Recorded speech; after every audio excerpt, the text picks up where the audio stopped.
आप सभी का डीबीएम क्लासेस पर फिर से एक बार स्वागत है। आज हम इस वीडियो में बात करेंगे क्लास 10th के फिजिक्स के ऊपर। फिजिक्स में हम प्रकाश के अपवर्तन के ऊपर बात कर रहे थे। इसमें हम एक लेक्चर वीडियो को देखे हुए हैं।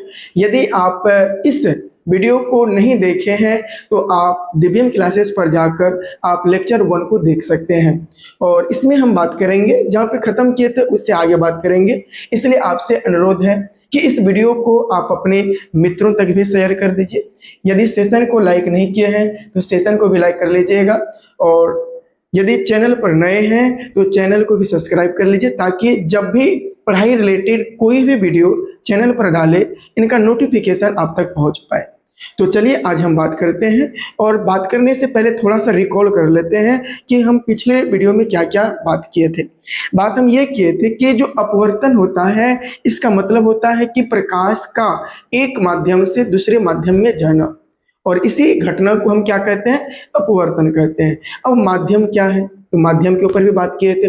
प्रकाश एक माध्यम से दूसरे माध्यम में जाएगा तो माध्यम कैसा होना चाहिए, पारदर्शी होना चाहिए या अपारदर्शी होना चाहिए। तो आप बताइएगा कि प्रकाश का जो अपवर्तन होता है वो किस माध्यम से होता है, पारदर्शी या अपारदर्शी। तो आपका उत्तर होगा कि पारदर्शी। तो बताइए कि पारदर्शी माध्यम का उदाहरण क्या क्या हो सकता है। तो आपका उत्तर होगा कि पारदर्शी माध्यम का जो उदाहरण होगा वो हो जाएगा जैसे कि निर्वात, वायु, जल, कांच, हीरा, प्रिज्म, लेंस। ये तमाम ऐसे उदाहरण हैं जो पारदर्शी माध्यम है, जो एक माध्यम से दूसरे माध्यम में ये ले जाने का कार्य करता है। ये बताइएगा कि माध्यम कितने प्रकार के होते हैं, कमेंट में बताइएगा। तो आपका उत्तर होगा कि माध्यम दो प्रकार के होते हैं, और एक होता है सघन माध्यम, एक होता है विरल माध्यम। तो जब माध्यम का यहाँ पे अंतर होगा तो प्रकाश के किरण में भी जो अंतर हो जाएगा, कहने का मतलब उसके चाल में भी अंतर हो जाएगा। चाल मतलब वो स्पीड। तो बताइए कि ऐसा कौन सा माध्यम है जिसमें प्रकाश की चाल सबसे अधिक होती है। क्या आपके पास ये उत्तर है तो कमेंट में जरूर बताइएगा। तो आपका उत्तर होगा कि प्रकाश की चाल सबसे अधिक निर्वात में होती है। तो बताइए जब निर्वात में प्रकाश की चाल सबसे अधिक होती है, कितना होती है।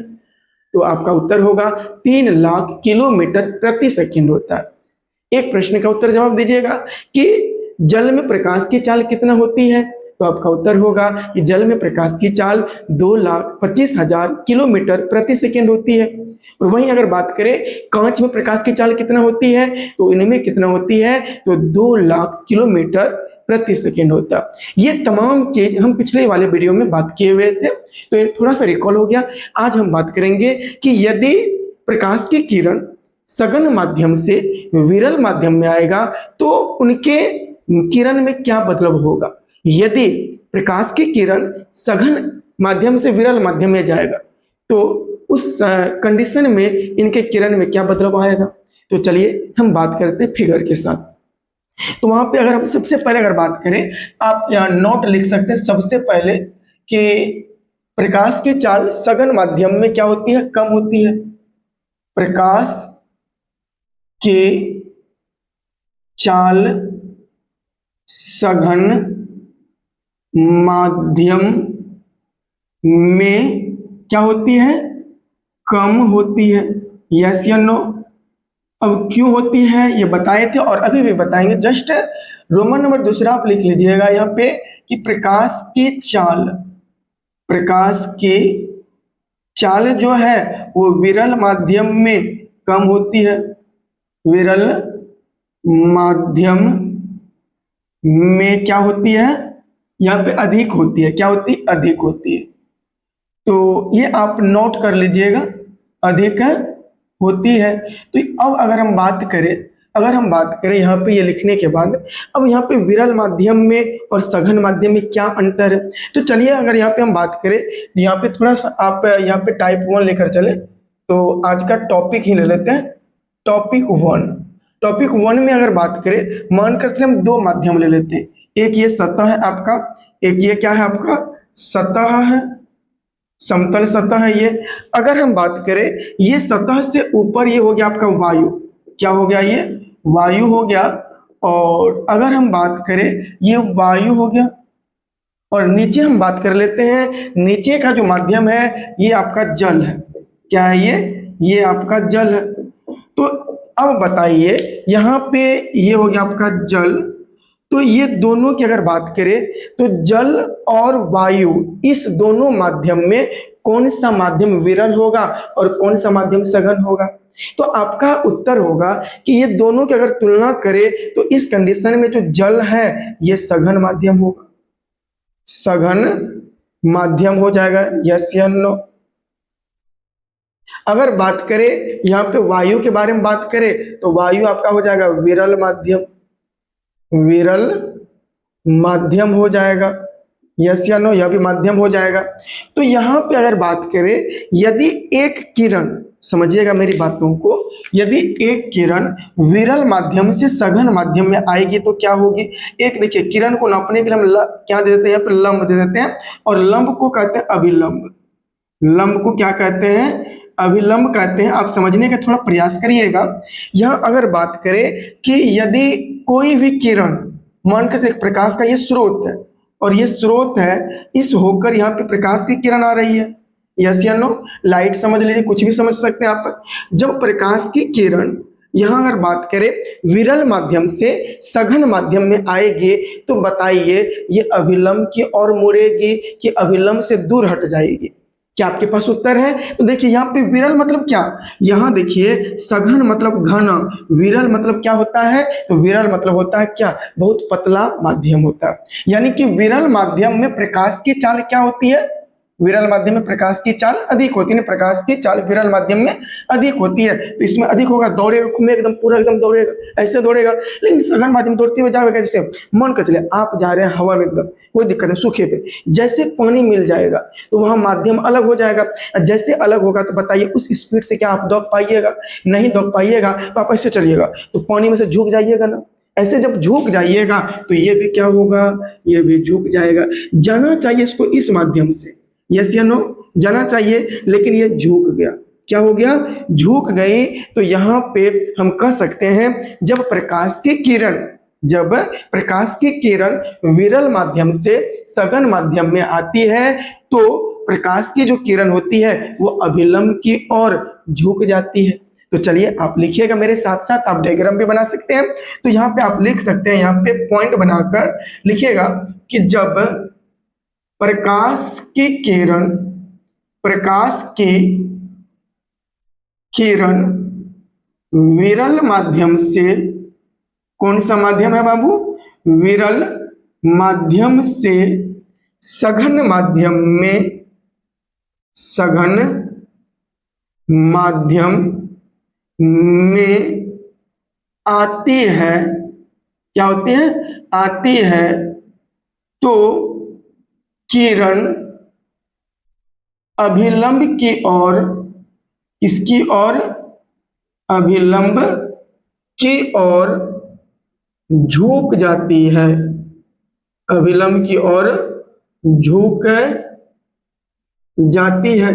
अब कैसे झुकी, तो पहले ये याद रखना, यहाँ पे ये पूछा जाता है कि जब प्रकाश की किरण, जब प्रकाश की किरण विरल माध्यम से सघन माध्यम में आएगी तो क्या होगा, ऑप्शन ए में होगा अभिलंब से दूर हट जाती है, अभी ऑप्शन बी में होगा अभिलंब की ओर आ जाती है, और ऑप्शन सी में होगा कि लंबवत आ जाती है बिना मुड़े हुए, और ऑप्शन डी में होगा इनमें से कोई नहीं। तो बताइए क्या होगा, अभिलंब की ओर झुक जाती है। तो अब चलिए, यदि जब प्रकाश की किरण विरल माध्यम से सघन माध्यम में आती है तो अभिलंब की ओर झुक जाती है। जब प्रकाश की किरण सघन माध्यम से विरल माध्यम में जाए, जब प्रकाश की किरण सघन माध्यम से विरल माध्यम में जाएगा तो बताइए क्या होगा। तो चलिए अगला टॉपिक 2 देते हैं, ये टॉपिक 1 हो गया। अब टॉपिक 2 के ऊपर बात करते हैं, हम इधर ले आते हैं, ये लेते हैं टॉपिक 2 लेते हैं। और अगर यहाँ हम बात करें तो मान कर चलिए यहाँ भी हम वही बात करते हैं, या हम क्या कर लेते हैं, आप एग्जांपल क्या दे, सेम दे दे कि अलग दे दे। चलिए हम ले लेते हैं इस बार क्या, इस बार हम ले लेते हैं जल और कांच ले लेते हैं। यस या नो, हम इधर ले लेते हैं, ऊपर में मान कर चलिए ऊपर में कांच है और ये 2 माध्यम ले लेते हैं, और नीचे हम वही जल ले लेते हैं। मान कर चलिए ये आपका है जल, आप यहाँ पे वायु और जल भी ले सकते हैं, इससे कोई दिक्कत नहीं होने वाला है, कतई कहीं दिक्कत नहीं होने वाला है। ये ऊपर वाला यहाँ पे एक लंब तो देना पड़ेगा किरण को नापने के लिए कि किरण झुक रहा है कि किरण हट रहा है ना। तो ये अभिलंब है। क्या है बबुआ? अभिलंब को नॉर्मल कहते हैं। ये आपका क्या है? सतह है। और सतह कैसा है? समतल है। समतल ये सतह, यस या नो? तो ऊपर हम ले लेते हैं, ये क्या है? कांच है और नीचे जल है। ये आप समझ लीजिए कांच है। ऊपर का जो माध्यम है ये स्लैब समझ लीजिए, ये कांच वाला माध्यम है। समझ लीजिए कौन सा माध्यम है? कांच है। ये पूरा पूरा कांच है ना। ये ले लेते हैं कांच। आप यहाँ पे उल्टा भी कर सकते, कोई दिक्कत। जब कांच है तो बताइए ये कांच कौन सा माध्यम होगा? ये कांच कौन सा माध्यम होगा बताइएगा? तो आप कहिएगा कांच जो है वो जल के अपेक्षा, ये आपका हो जाएगा कांच। यस या नो? कांच मान लेते हैं और ये है आपका जल। तो बताइए कांच की अपेक्षा जल क्या होगा? तो कांच की अपेक्षा जो जल होगा, ये जल हो जाएगा आपका विरल माध्यम। कौन सा माध्यम?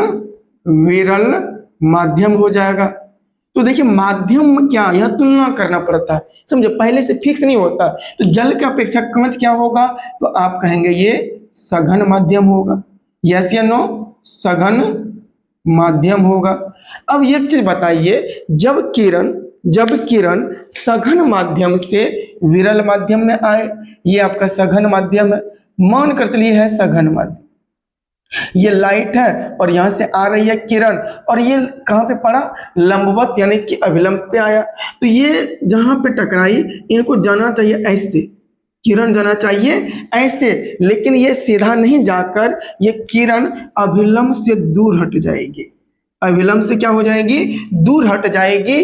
काहे? अब मेरे तरफ देखिएगा, मन के हम पानी में से जा रहे हैं एकदम पूरे एकदम मेहनत करते हुए, ऐसे मेहनत करते हुए। जैसे हम किनारे पे जाएंगे और किनारे पर पैर रखेंगे एकदम मिट्टी पे, और मिट्टी पे बाप रे बाप रे, पानी में आते आते कमर चढ़ गया, पैर दर्द करने लगा। आप कहिएगा नहीं कहिएगा बताइए? तो जैसे ही पानी से आप ऊपर आइएगा एकदम ठड़ा हो गया, वाह एकदम। आप कमर को ऐसे करिएगा, ऐसे करिएगा। अब चलेंगे कैसे? एकदम बढ़िया से ऐसे चलेंगे, कोई दिक्कत है नहीं। लेकिन पानी में कैसे चल रहे थे? ऐसे झुक के चल रहे थे। और जैसे हम किनारे पे आए ऐसे चलना शुरू कर दिए। वही बात है, ये सघन माध्यम में किरण एकदम पूरे फंस के जा रहा था, और जैसने ही आ गया ऊपर में विरल माध्यम में। जैसे आप एग्जांपल ले लीजिए, घर में रहते हैं पूरे दुबक के रहते हैं, मम्मी है, पापा जी है, भैया जी है।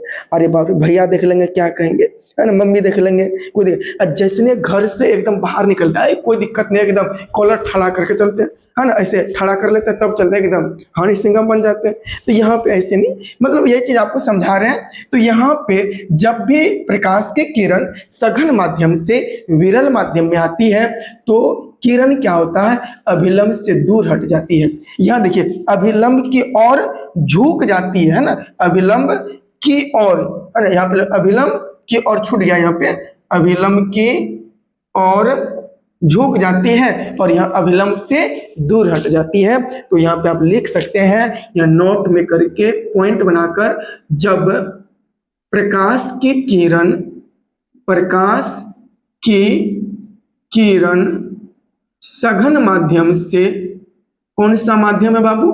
सघन माध्यम से विरल माध्यम में आती है या जाती है, कोई दिक्कत नहीं है, आती है, तो किरण अभिलंब से, तो किरण क्या होगा? अभिलंब से दूर हट जाती है।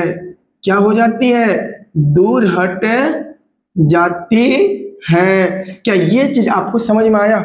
बताइए, ये चीज आपको समझ में आया कि जब विरल माध्यम से सघन माध्यम में आएगी तो अभिलंब की ओर झुक जाएगी, जब ये सघन माध्यम से विरल माध्यम में आएगी तो अभिलंब से दूर हट जाएगी। ये एकदम यही है, आप अंडरलाइन कर लीजिए, यही पॉइंट है जो की पॉइंट है, आपके एग्जाम में पूछा जाता है। तो बताइए जब ये सघन और विरल, लेकिन जब बताइए जब दोनों माध्यम में प्रकाश की चाल समान हो, जब दोनों माध्यम में प्रकाश की चाल समान हो तो बताइए क्या प्रकाश की किरण झुकेगी कि सीधे निकल जाएगी? कमेंट में बताइएगा। तो आपका उत्तर होगा सर जी इतना भी बकलोल हम थोड़ा 10th में पढ़ रहे हैं, इतना भी कमजोर हमको मत समझिए, सीधे निकल जाएगी, बिना मुड़े चले जाएगी। आप ही बताइए ना, एकदम हम जा रहे हैं सीधा सीधा, कोई दिक्कत नहीं है, माध्यम है कोई दिक्कत नहीं है, आराम से जा रहे हैं, कोई दिक्कतें नहीं है। जो हमारा समान चाल है कैसे झुकेंगे? कभी नहीं होगा, माध्यम समान है। माध्यम उस समय क्या होगा? समान होगा। यदि प्रकाश की किरण लंबवत पड़े, अभिलंब के ऊपर लंबवत पड़े, उस कंडीशन में भी प्रकाश की जो किरण है बिना झुके सीधे निकल जाती है। यस या नो? यानी कहने का मतलब है हम अगला टॉपिक के ऊपर बात करते हैं। आप यहाँ पे इनको लिख लीजिए बढ़िया से, यदि नहीं लिखे कोई दिक्कत नहीं, बाद में आप इसका स्क्रीनशॉट ले लीजिएगा। तो यहाँ पे हम नेक्स्ट टॉपिक के ऊपर बात करें तो यहाँ पे टॉपिक 2 दे दीजिए। टॉपिक आपका कौन सा हो जाएगा? ये टॉपिक 2 हो जाएगा, 3 सॉरी 1 2 3 हो जाएगा। यानी मेरा कहने का मतलब है कि आप ये समझिए आपका एक ये समतल सतह जो दोनों को बांट रहा है, ये क्या आपका समतल क्या है बबुआ? सतह। यस या नो? समतल सतह है ना। इनके बाद हम इनको मान कर चलते हैं ये भी हवा है, या हवा नहीं को ये मान ले चलते क्या है? ये आपका हवा है। यस या नो? और ये मान लेते हैं आपका जल। क्या मान लेते हैं? जल मान लेते हैं। देखते हैं ये घना है इसका, ये जल है आपका, यहाँ पे जल है। तो जल होने के कारण अगर बात करें, और ये आपका अभिलंब है। क्या है? अभिलंब है। मेरी बातों को पहले समझने के ऊपर ध्यान दीजिएगा, फिर आप इसको लिखिएगा। तो अभिलंब है, तो यहाँ पे जब प्रकाश की किरण लंबवत पड़ेगी, मान कर चलिए ये आपका यहाँ पे हो गया बल्ब हो गया, है ना, और इस तरह से ये कटोरा बना हुआ, और यहाँ से आपका क्या है? ये यहाँ पे हो गया बल्ब। समझ लीजिए क्या आपका बल्ब है। ओह सॉरी, ऐसे नहीं बनता है बल्ब, ऐसे ये अवतल दर्पण है, यहाँ से हम बल्ब बना देते हैं लाइट, और इसका यहाँ पे पीछे इसका कर देते हैं, यहाँ पे बैटरी उटरी होगा, ये बटन लगा दीजिए, है ना। तो यहाँ से जब किरण ऐसे उस पर लंबवत पड़ेगी, तो ये जब लंबवत आएगी किरण ऐसे ऐसे, तो ये ऐसे जैसे आएगी सेम ऐसे निकल जाएगी, ऐसे निकल जाएगी। किरण में किसी भी तरह का परिवर्तन नहीं होगा, किसी भी तरह का परिवर्तन नहीं होगा, ये किरण सीधे निकल जाएगी। कहने का मतलब है जब प्रकाश की किरण अभिलंब पर लंबवत पड़ेगी तो वह बिना मुड़े चली जाती है, बिना मुड़े चली जाती है। तो आप लिख सकते हैं, क्योंकि सीधा आप देखिएगा ऐसे पानी ले लीजिएगा, है ना, एक गिलास ले लीजिएगा, बड़ा सा ले लीजिएगा, जग ले लीजिएगा, यानी तो कांच का गिलास ले लीजिएगा, सबसे बेस्ट होगा ना। कांच के गिलास में पानी भर दीजिएगा। अब देखो वहां पे 3 माध्यम हो गया, है ना, एक हो गया आपका वायु, एक जल हो गया, एक कांच हो गया। आप ऐसे लंबवत सीधा लाइट मारिएगा तो ये देखिएगा सीधे निकलेगा, एकदम नीचे निकल जाएगा।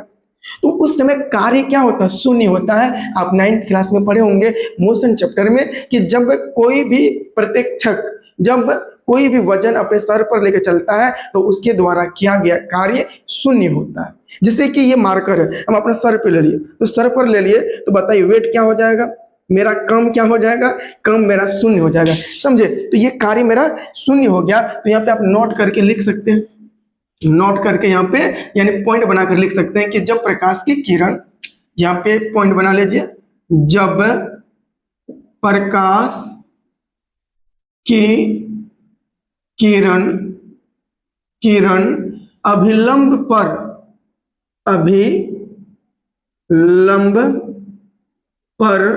लंबवत पड़ती है, लंबवत, है ना, लंबवत पड़ती है तो किरण बिना मुड़े सीधे निकल जाती है। कहाँ? सीधे निकल जाती है। तो बताइए तीनों टॉपिक आपको समझ में आया? क्या ये तीनों टॉपिक आपको यहाँ पे समझ में आया? मेरा कहने का मतलब ये है कि जब विरल माध्यम से सघन माध्यम में आएगा तो ये अभिलंब की ओर मुड़ जाएगी किरण, जब सघन माध्यम से विरल माध्यम में जाएगा तो यहाँ पे अभिलंब से दूर हट जाएगी, यदि लंबवत आएगा तो यहाँ पे सीधी निकल जाएगी। किरण में किसी भी तरह का यहाँ पे मुड़ाव नहीं आएगा, या ये इधर उधर भटकेगा नहीं, विचलित नहीं होगा। तो यदि आपको ये सारा चीज समझ में आया है तो आप इसका शॉर्ट स्क्रीन ले सकते हैं। चलिए अब अगले टॉपिक के ऊपर बात करते हैं। देखिए अगले टॉपिक है क्या कि प्रकाश की किरणों का अपवर्तन क्यों होता है। अपवर्तन मतलब होता है एक माध्यम से दूसरे माध्यम में जाना। तो यहाँ पे बताइए प्रकाश के किरणों का अपवर्तन क्यों होता है। तो आप हेडिंग पहले दे दीजिए, इसके बाद हम बात करेंगे। टॉपिक ये हो जाएगा 4। क्या हो जाएगा? टॉपिक ये 4 हम 3 तक बात किए हुए हैं। और ये क्वेश्चन यहाँ पे लिखिएगा कि प्रकाश की किरणों का अपवर्तन क्यों होता है। पहले समझने पे आप पूरा फोकस करिएगा क्यों होता है। क्या आपके पास ये उत्तर है तो आप कमेंट में बता सकते हैं, या नहीं तो हम ये सारा चीज तो बते हुए करेंगे। इसका आंसर यानी उत्तर क्या होगा। देखिए सबसे पहले देखिए बात हम ये करेंगे, प्रकाश हमेशा अपने समय को स्थिर रखने के लिए, एक जैसा रखने के लिए ये अपनी दूरी को कभी बढ़ाता है कभी घटाता है, कभी बढ़ाता है कभी घटाता है। इसी प्रक्रिया को हम प्रकाश का क्या कहते हैं? अपवर्तन कहते हैं, या प्रकाश की किरणों का अपवर्तन होता है। तो अब जैसे अगर बात करें कि जैसे हम लोग रटते हैं क्या प्रकाश की किरण है, प्रकाश की किरण को सूर्य से पृथ्वी तक आने में उनको 8 मिनट 20 सेकेंड लगता है, लेकिन एग्जैक्ट कितना लगता है? वो 8 मिनट 16 सेकेंड लगता है। इसी समय को नियत रखने के लिए कि कभी बढ़े नहीं कभी घटे नहीं, ये एक जैसा बना हुआ रहे, तो ये हमेशा क्या करते रहता है? प्रकाश की किरणों का अपवर्तन करते रहता है। अब देखिए होता कैसे, अगर हम बात करें पूरा डीपली बात करें, जैसे हम लोग कहाँ रहते हैं? हम लोग पृथ्वी पे रहते हैं। पृथ्वी क्या है? वायुमंडल की परतों से ढका हुआ है। किसके कारण? तो यहाँ पे अगर बात करें पृथ्वी जो है वायुमंडल से ढका हुआ है। जैसे अगर बात करें थोड़ा सा देख लीजिए यहाँ पे, इनके बाद हम नीचे लिख भी देंगे। जैसे अगर हम ये बात करें पृथ्वी है, समझ लीजिए ये क्या है बाबा? ये आपका पृथ्वी है। अब ये पृथ्वी है तो ये पृथ्वी के ऊपर वायुमंडल का परत है। वायुमंडल का क्या परत? बहुत सारा परत है। क्षोभ मंडल है, समताप मंडल है, मध्य मंडल है, यहाँ पे आपका हो जाएगा आपका आयन मंडल हो जाएगा, ये हो जाएगा बहिर्मंडल हो जाएगा। जैसे अगर बात करें ये आपका कौन सा मंडल है? ये आपका क्षोभ मंडल है। क्षोभ मंडल ये हो गया आपका समताप मंडल है, ये हो गया आपका मध्य मंडल हो गया। कौन सा? मध्य मंडल। ये हो गया आपका आयन मंडल। कौन सा? आयन। और ये वाला जो ऊपर वाला पट्टी देख रहे हैं, ये ऊपर वाला हो गया बहिर्मंडल या बाह्य मंडल कहेंगे। तो यहाँ आपका सूर्य देखिए है कहाँ, समझने के थोड़ा इस पर फोकस करिएगा। सूर्य है आपका ऊपर में, सबसे ऊपर में। तो ये सूर्य की रोशनी जब आने के लिए चाहेगा कहाँ पे? पृथ्वी पे, तो सीधे नहीं आएगा। यहाँ पे कहीं आपका गर्म हवा है और कहीं पे आपका ठंडा हुआ, कहीं गर्म हवा है कहीं ठंडा हवा है। यस या नो? तो ठंडा हवा क्या होता? मोटा होता है, और गर्म हवा क्या होता? पतला होता है। ये टॉपिक आपका ज्योग्राफी का है, आप 12th में जाइएगा तो बहुत अधिक डीपली पढ़िएगा। तो यहाँ पे क्या होगा, ये डायरेक्ट नहीं आकर के, ये देखिए कैसे आएगा, किरण कैसे आएगा? ये आएगा जैसे ठंडा है एकदम पूरे धीरे धीरे होगा, धीरे धीरे धीरे धीरे यहाँ पे, और जैसे ये टपेगा गर्म में आएगा ऐसे चले जाएगा, फिर ठंडा में आएगा ऐसे धीरे धीरे धीरे धीरे, फिर ठंडा वो यहाँ पे गर्म में आएगा ऐसे ऐसे यहाँ पे पृथ्वी में पहुंच जाएगा। तो जैसे आप देख रहे हैं किरण, देखते हैं कहीं पे तिरछा हो गया, कहीं तिरछा, कहीं सीधा, कहीं तिरछा, ऐसे आता है। तो हम इसी घटना को क्या कहते हैं? अपवर्तन कहते हैं। क्या कहते हैं? अपवर्तन कहते हैं। क्योंकि हम जिस सतह पे रह रहे हैं, जिस पृथ्वी पर रह रहे हैं, ये पृथ्वी वायुमंडल से ढका हुआ, और ये वायुमंडल जो है इसमें कई प्रकार के परत पाए जाते हैं। जैसे कि अभी बता दिए, क्षोभ मंडल, समताप मंडल, मध्य मंडल हो गया, और आगे आयन मंडल, बहिर्मंडल, इनके बाद अंतरिक्ष आता है। तो अंतरिक्ष से भी ऊपर कौन है? सूर्य है। वहां से आती है सूर्य की रोशनी, और सूर्य की रोशनी जब आती है तो वो आता है यहाँ पे, जब हम आपको पढ़ाएंगे तारे क्यों टिमटिमाते हैं, तो विथ फिगर के साथ बहुत अच्छी तरह से हम आपको समझाएंगे। तो यहाँ पे समय नियत रखता है, यहाँ से सूर्य के प्रकाश को पृथ्वी तक आने में ये लगता है 8 मिनट 16 सेकेंड, या नहीं तो कभी कभी हम इनको सुविधा के लिए 8 मिनट 20 सेकेंड कहते हैं। 8 मिनट 20 सेकेंड कहते हैं। इसी समय को, किनको? समय को नियत रखने के लिए, समय को क्या करने के लिए? एक जैसा रखने के लिए यहाँ पे अपने किरणों का क्या करता है? ये अपवर्तन करवाता है। समझे? तो वही चीज हम लिख सकते हैं, प्रकाश हमेशा समय को नियत रखने के लिए अपनी दूरी को बढ़ाता और घटाता है। इसलिए क्या होता, प्रकाश की किरणों का अपवर्तन होता। इसका उत्तर यहां लिख देते हैं नीचे में कि प्रकाश, लिखिएगा, प्रकाश हमेशा हमेशा समय को, किनको, समय को नियत रखने के लिए, नियत रखने के लिए अपनी दूरी को, अपनी दूरी को बढ़ाता और घटाता है। और क्या करता है? घटाता है। इसीलिए प्रकाश की किरणों का अपवर्तन होता है। इसलिए प्रकाश की, किसकी? प्रकाश की किरणों का अपवर्तन होता है, अपवर्तन होता है। क्या ये आपको समझ में आया? क्या ये आपको अच्छी तरह से समझ में आया कि नहीं आया?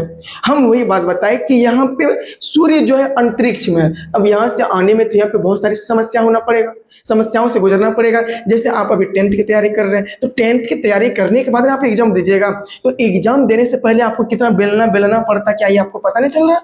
कितना बोलियां बहुत सुनना पड़ता है, कितना मार खाना पड़ता है, क्या क्या करना पड़ता है, तब जाकर आप अपना रिजल्ट को प्राप्त कर पाते हैं। तो ठीक इसी तरह से हर स्थिति में समस्याएं हैं। तो ये आपको आशा करते समझ में आया होगा कि प्रकाश की किरणों का अपवर्तन क्यों होता है। तो प्रकाश हमेशा समय को नियत रखने के लिए अपनी दूरी को बढ़ाता और घटाता है, इसलिए प्रकाश की किरणों का अपवर्तन होता है। नेक्स्ट टॉपिक है कि दैनिक जीवन में प्रकाश के अपवर्तन की घटना क्या क्या है, क्या बता सकते हैं?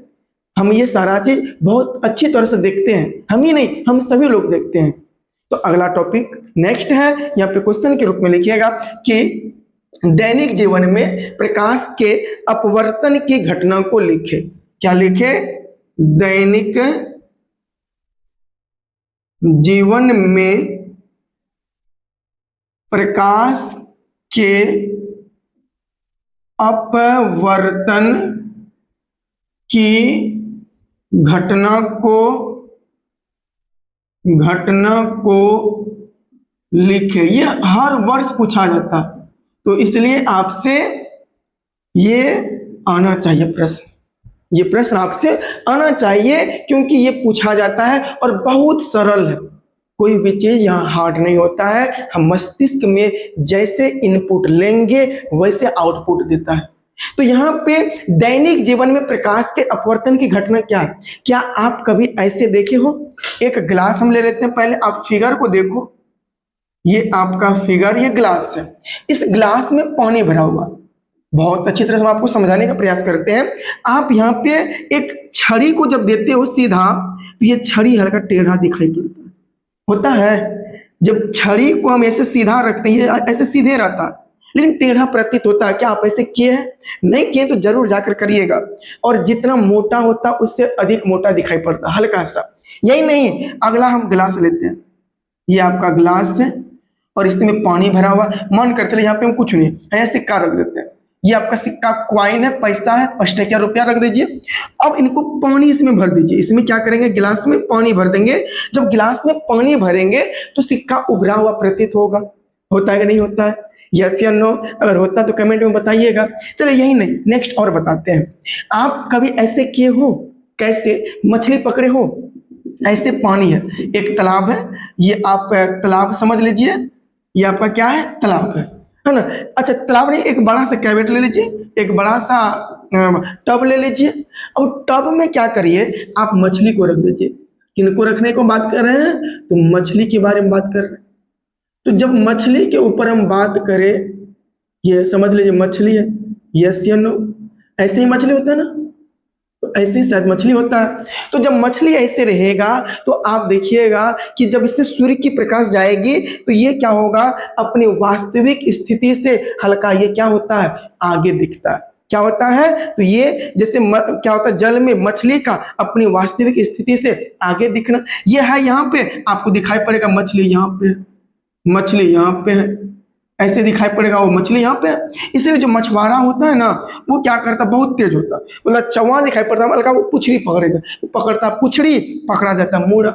इसीलिए कभी कभी देखते हैं उनका हाथ में मार देता है, क्या कांटा मार देता है मछली, और बहुत तेज लहरता है ना, उनको पता ही नहीं चलता, पकड़ रहे थे हम उनका पुछड़ी, पकड़ा गया मूड़ा, अब पकड़ रहे थे बीच में, अब पकड़ा गया मूड़ा, तो डंक मार देता है। तो आप ऐसे देखे होंगे। अच्छा यही नहीं, एक और हम आपको एग्जांपल देते हैं कि अगर आप देखिएगा सुबह होने से पहले आपको सूर्य की लालिमा दिखाई पड़ता है। क्या आप ऐसे गौर किए हैं? यदि नहीं किए तो जरूर गौर करिएगा। और दिन ढलने के बाद, दिन ढलने के बाद भी आप देखिएगा सूर्य का कुछ ऊपर वाला परछाई दिखाई पड़ेगा। ऐसा आप देखे हैं? यस या नो? हम आपको ये चीज बता रहे हैं बबुआ कि चलिए हम यहाँ पे आप देखिएगा, ऐसे आप कुछ ऐसे बादल देखिएगा या मेघ, हम लोग जिसको कहते हैं, हम लोग पृथ्वी पर रहते हैं, तो आप जैसे पृथ्वी पे देखिएगा कि यही हम ले लेते हैं। चलिए, तो आप जब सूरज उगने का इधर से आएगा, तो सूर्य जब उगेगा, उगता भी नहीं है, उनका लालिमा दिखाई पड़ता है। क्या दिखाई देता है? लाली दिखाई पड़ता है। किसके कारण? किसके कारण? यही प्रकाश के अपवर्तन के कारण। इधर सूर्य डूब जाता है, डूब जाता है, फिर भी इसका लालिमा दिखाई पड़ता है। इस समय सेल्फी खिंचाते हैं, बहुत अच्छा, बहुत बड़े सेल्फी आता है, समझे? इस समय क्या होता है, सेल्फी खिंचाते हैं, बड़ी बढ़िया आता है। तो दिन में इधर से 2 मिनट की बढ़ोतरी, दिन में यहाँ पे देखिए, दिन होने से 2 मिनट पहले ही सूर्य की प्रकाश दिखाई देना शुरू हो जाता है। दिन डूबने के बाद भी, यानी सूर्य डूबने के बाद भी 2 मिनट तक सूर्य दिखाई पड़ता है। तो टोटल इधर 2 मिनट और 2 मिनट इधर, यानी दिन में टोटल बढ़ोतरी कितना होगा? हमसे ज्यादा मैथ आपका स्ट्रॉन्ग है। 4 मिनट की बढ़ोतरी होती है। यानी एग्जाम में पूछेगा, क्या पूछेगा कि सूर्योदय से 2 मिनट पहले और सूर्यास्त के 2 मिनट बाद भी सूर्य का दिखाई पड़ना किसके कारण होता है? तो प्रकाश के अपवर्तन के कारण। किसके कारण होता है? प्रकाश के अपवर्तन के कारण। तो चलिए अब हम इसका उत्तर लिख देते हैं। उम्मीद है कि आपको ये समझ में आया होगा। समझे? बहुत अच्छी तरह से हम आपको समझाने का प्रयास किए हैं। तो यहाँ पे आप इसका उत्तर लिख सकते हैं। यहाँ पे दैनिक जीवन में प्रकाश के अपवर्तन की घटना को लेके हम इसका उत्तर यहाँ लिख देते हैं। उत्तर लिख देते हैं, लिखेंगे कि दैनिक जीवन में प्रकाश के अपवर्तन की घटनाएं निम्नलिखित। ये उत्तर लिखने का तरीका है, क्योंकि आप बोर्ड एग्जाम दे रहे हैं। तो दैनिक जीवन में प्रकाश के अपवर्तन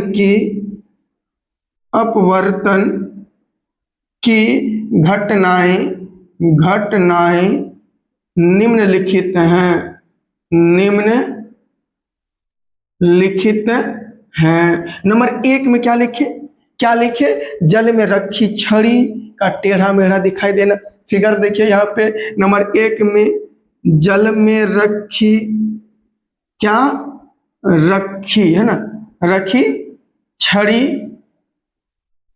का टेढ़ा मेढ़ा दिखाई देना, टेढ़ा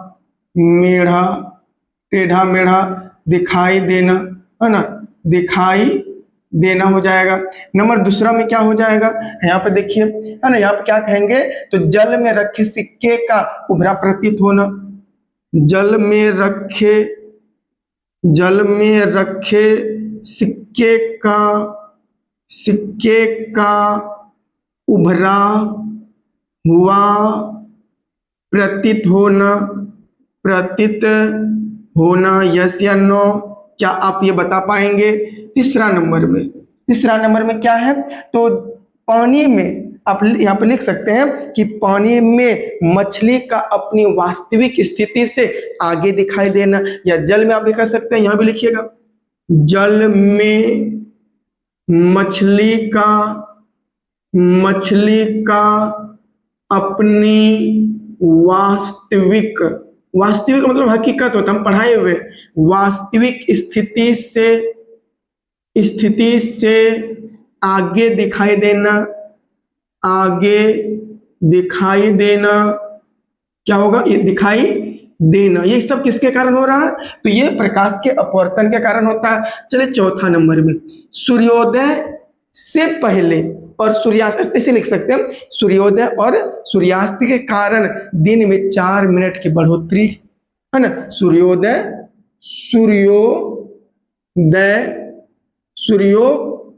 और सूर्यास्त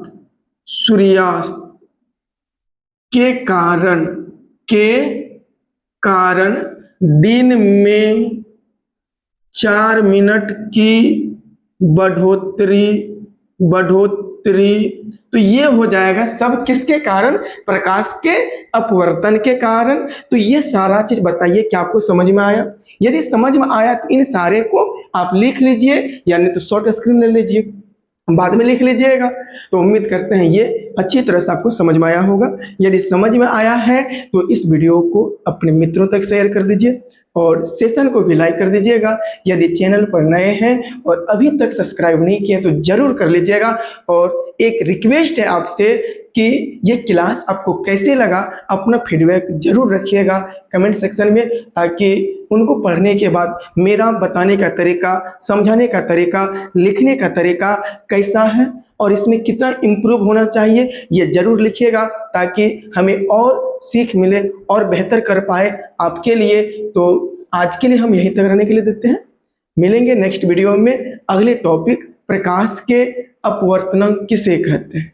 यही अगला टॉपिक है कि प्रकाश का अपवर्तनांक किसे कहते हैं या अपवर्तनांक किसे कहते हैं, ये भी हो सकता है, या निरपेक्ष अपवर्तनांक क्या है और अपवर्तनांक बराबर क्या होता है। ये सारे टॉपिक को नेक्स्ट वीडियो में हम क्लियर करेंगे। आज के लिए यहीं तक रहने के लिए देते हैं। धन्यवाद।